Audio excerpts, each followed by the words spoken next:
So, after the 5 doctors, the doctor got a haircut and ended up running into some old pals. This time we had 2 races of monsters teaming up, which made sense since they were both rather similar in their stories and narratives and whatnot. But it was the Warriors of the Deep. We get to the return of the Silurians and the Sea Devils. And in this story, it appears the Silurians are the brains, while the Sea Devils are the muscle. So that's how this works. So it's in some distant future that doesn't really matter. And the template is very much, space station in trouble, except it's not a space station. It's a underwater station, but station, And you've got this military group all in their very 80s space attire. But it's fine. In fact, some of the underwater scenes they do, it's brief, but it more or less works here and there. It's not too bad. One of the monsters that the Silurians and the Sea Devils use, it's almost like Snuffleupagus from Sesame Street comes in. Oh, bird. So the situation is that there's 2 superpowers on Earth. Gee, I wonder who that could be. Are in a state of war with each other, and this underwater base is set up for that purpose. And there's 2 spies on board, and they're up to no good. And the means by which they deal with their computer system, they have to have a crewman who can be hooked up, plugged in like the Matrix to communicate with it and whatnot. And the main guy, well, he's already dead, and this pussy has to do it, and he's he's on the verge of a mental collapse because he's scared, which makes him a prime target for the spies who take him over to program him to, be rotten. And that in and of itself could have been the plot.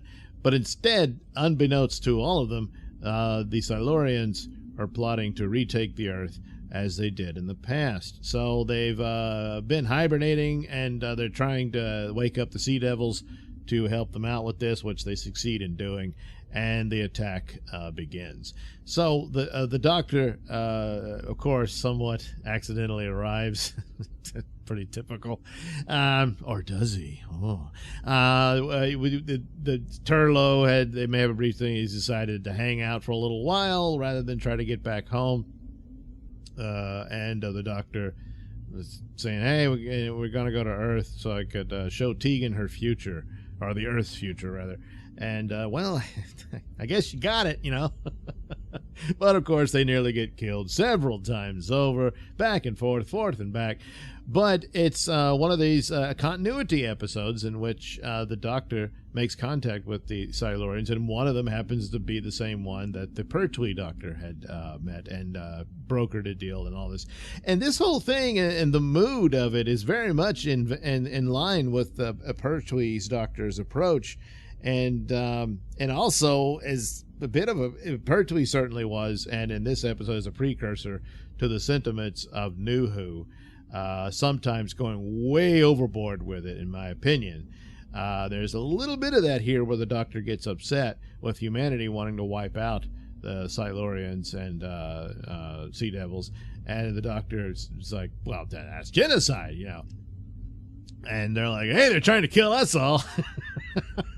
And it's the moments of where the Doctor's a bit more upset with humanity than the reptilian guys. And it's not as bad as New Who, but New Who goes, they go way too far, where there's literal murder victims being lectured to by the Doctor. About Zygons or what have you, or even robots, whereas here you do have these 2 races that the humanity's unaware of, that there was these reptilian races had once dominated the Earth, and now they've been hibernating underground and all this sort of stuff, and that's the whole plot. And the Doctor keeps trying to broker a truce and a peace between them, which he seemingly had in the past. This time it won't happen that way. And, of course, both sides are going after the other. So the Doctor is wanting to work it out, but neither one's really going to listen to him. Certainly not after all this, you know. So, meanwhile, of course, the base is all messed up with treachery because of the spies and what they did, but that all blows up in their face. And the actual commander of the base is actually a rather noble guy. He's trying to do the right thing and stuff, and even dies in the end, although his death, I kind of wish they had reshot that. It kind of just falls flat. But nevertheless, the point made, he helps the doctor to the bitter end, because the doctor, of course, ends up having to hook up his brain to the computer system to stop their weapons from being fired off, to trigger the war, that humanity would wipe itself out, and then the Silurians and Sea Devils could pick off the survivors and take over the Earth and reclaim it.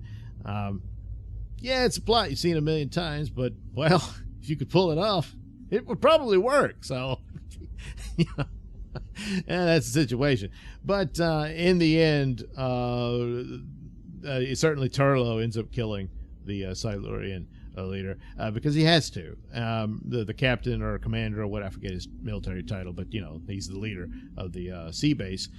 He dies, of course, too, because the Silurian killed him. So, you know, the doctor trying to keep I understand avoiding an all-out genocidal attack, because he shows them the weapon you can use to take them down, and they want to go overboard with it, wipe them all out. But of course, would it wipe them all out? I mean, it would have been this attack squad coming into the base and all that. But anyway, the doctor just never was going to get his chance to try to talk this down and explain to them, and try to work it out. He just couldn't. And so he's visibly upset, and he says there should have been a better way. And it's rather an emotional, dark ending, rather abrupt, after all, because there's just dead people all over the place except for, his companions. And that's that. So, boy, oh boy, after the victory of the 5 doctors, well, maybe not so much, finding out that his beloved old mentor was turned evil. And then he's got to put up with this, it's something he thought he'd solved way back when. Oh, boy, it's in the future. Yeah, it just didn't work out this time, as the sea base just wasn't unit. And well, the commander was a pretty noble guy, again, kind of like the brigadier was, but yeah, it didn't work out. So it was cool to see those. That was the first time I'd actually seen those monsters, and I mean, I'd seen specials talking about the past of Doctor Who, and finally when I got to see Pertwee's series, then there they are. And I immediately thought, damn, it would have been cool if Tom Baker had dealt with them. But you get them here, and there's a bit of an adjustment there. The uniforms for the Sea Devils actually look pretty cool for them, and I'm not really a fan of New Who's take on them. These I think they just became kind of a comedy thing, and yeah, I don't like that.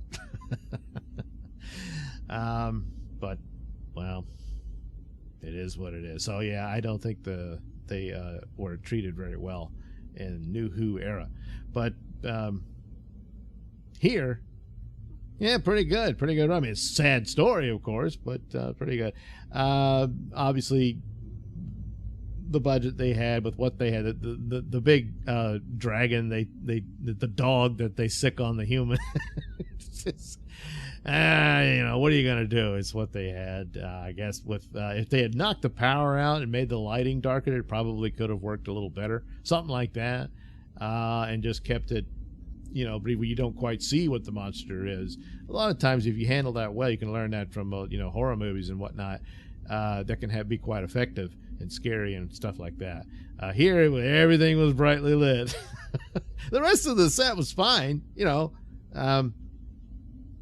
but yeah, but what are you gonna do? But anyway, all in all, yeah, pretty good Doctor Who story, and good return for some classic monsters that had been away for quite a while.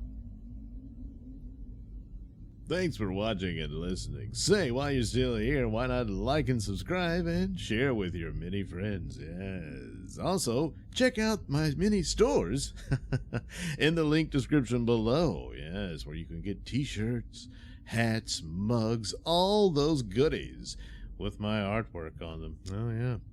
And head over to indieplanet.com and pick up a copy of my comic book, Night Night. Oh, yeah. You can also catch me at my podcast, Mr Nailsin Show, on RadioMisfits.com. And you can also watch my videos on BitChute.com and now on Rumble.com. Oh, my goodness. So many places to watch me and my stuff. Oh, yeah. And if that's not enough for you, well, you can follow me on many social media platforms and say hi to your old pal, Mr. Nailsin.